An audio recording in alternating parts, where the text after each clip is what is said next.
Dans cette parashat, pour Kertov à tout le monde, parashat Chaye Sarah, on voit donc Abraham, il charge son serviteur Eliezer pour aller chercher une jeune fille pour ce qui va se marier avec Yitzhak.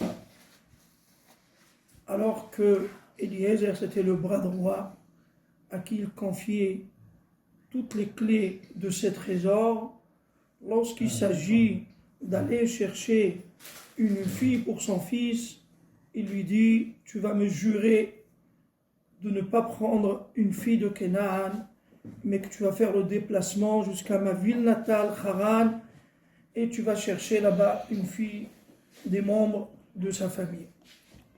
Pourquoi donc Abraham était tellement contre prendre une fille de Canaan et aller choisir une fille de Haran? Pourtant, c'était toutes des idolâtres à cette époque-là. Qu'est-ce que ça change tellement? La réponse, c'est que bien que c'est vrai qu'au niveau, de l'intellect, les deux, ils étaient des Ovdei Avodah Zara, des idolâtres, mais au niveau des traits de caractère, des mitzvot, alors que Canaan, ils étaient frappés par les mauvaises mitzvot, il y avait de l'égoïsme qui battait son plein. N'oublions pas que ce n'est pas par hasard que c'est les descendants de Canaan. Qu'est-ce qui s'est passé avec Canaan? Canaan, lui, il a rendu stérile son père, Ham. Et c'est pour ça qu'il a été maudit d'être esclave à jamais. Il est parti rendre stérile son père. Ham a rendu stérile son père. Il a castré? Oui, absolument, il l'a castré. Et pourquoi il l'a castré? Parce qu'il s'est dit que Noach, on est déjà 3 garçons. On a à peine chacun le tiers du monde. Imaginons que notre père, il va avoir encore d'autres enfants. La part du gâteau, elle va se réduire. Donc, c'était l'égoïsme total. Donc, ils étaient, encore une fois, les traits de caractère de Canaan, ils étaient très très mauvais. Or, les traits de caractère, ça passe dans les gènes. C'est la raison pour laquelle Abraham Avinu, il a fait jurer Eliezer, son serviteur, surtout de ne pas prendre une fille de Canaan, mais faire le déplacement jusqu'à Haran, et c'est là-bas qu'il va choisir une fille pour lui. Mais le Chafetz Chaim, il met quand même en relief que, alors qu'il avait une confiance totale en son serviteur, il lui transmettait toutes les clés de ses trésors, mais lorsqu'il s'agit de la Ruchniut, de ce qui est spirituel, là il ne fait plus confiance. Il lui dit: tu vas me jurer, tu vas me jurer. Il dit, Rabbi Israël Salanter, que c'est exactement le contraire de ce qui se passe en général chez les gens. Chez les gens, tout ce qui est Rouhani, on fait confiance à tout le monde. Mais lorsqu'il s'agit du matériel, là on est pointilleux et on veut se renseigner. Il raconte Rabbi Israël Salanter qu'une fois il était dans une ville, à peine qu'il a débarqué dans la ville, personne ne le connaît. L'aubergiste, il lui dit: ah tiens, vous avez une apparence de quelqu'un de religieux, peut-être vous pouvez, s'il vous plaît, me faire l'abattage rituel de ma bête. Il nous manque un shochet ici. Rabbi Israël Salanter, il lui dit: et toi, est-ce que tu pourrais éventuellement me prêter 1 euro? L'aubergiste, il lui dit: mais comment? Mais d'où je vous connais? Je ne vous connais pas, vous venez à peine de débarquer. Il dit: pour 1 euro, là, vous n'avez pas confiance, vous voulez me connaître. Mais pour la shrita qui demande tellement de halachot, où chaque kazaï de morceaux de viande qu'on mange qui n'est pas cachère, on transgresse plusieurs lavines, là, il n'y a pas de problème, vous me faites confiance totale. Oui, il dit: c'est comme ça que ça se passe chez les gens. En général, pour tout ce qui est matériel, on fait très très vite confiance aux gens. Spirituel, pardon, on fait, confiance, mais pour ce qui est matériel, s'il faut placer même quelques centaines d'euros, alors là, vous allez faire vous renseigner et enquêter. Est-ce que ce placement-là, il est fiable? Est-ce qu'il est rentable? Est-ce qu'il est intéressant? Chez Abraham Avinu, on voit exactement l'inverse. Sinon, mes chers amis, pourquoi Abraham a-t-il besoin d'envoyer son serviteur? Yitzhak, il avait 37 ans, 40 ans à cette époque-là.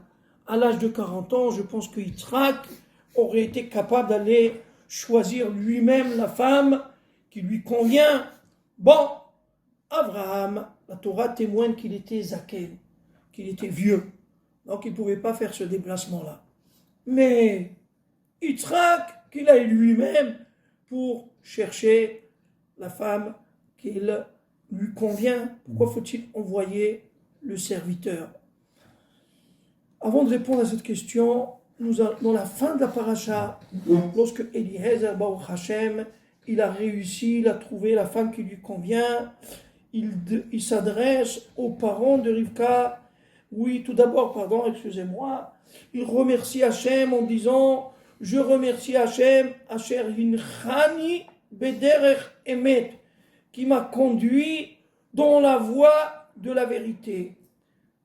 Il aurait dû plutôt dire Asher Hinchani Bederech Nachon, dans la voie qui est juste. Qu'est-ce que ça veut dire Emet?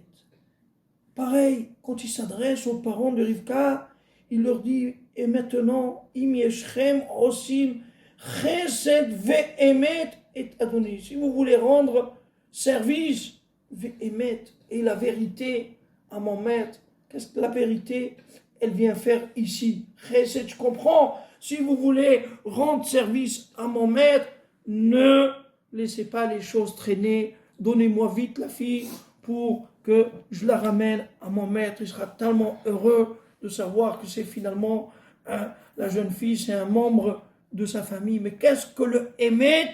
À 2 reprises, il rentre ici. Alors la réponse est la suivante. Pourquoi Abraham il n'a pas envoyé Yitzhak? Yitzhak, c'était la rigueur. La rigueur. Abraham, c'était le chesed. Le chesed, la bonté à l'extrême, ça ne peut pas être émet. La rigueur à l'extrême ne peut pas être émet. C'est seulement l'union des deux, c'est ce qui peut donner le émet. Or justement, Eliezer, qui était un homme très intelligent,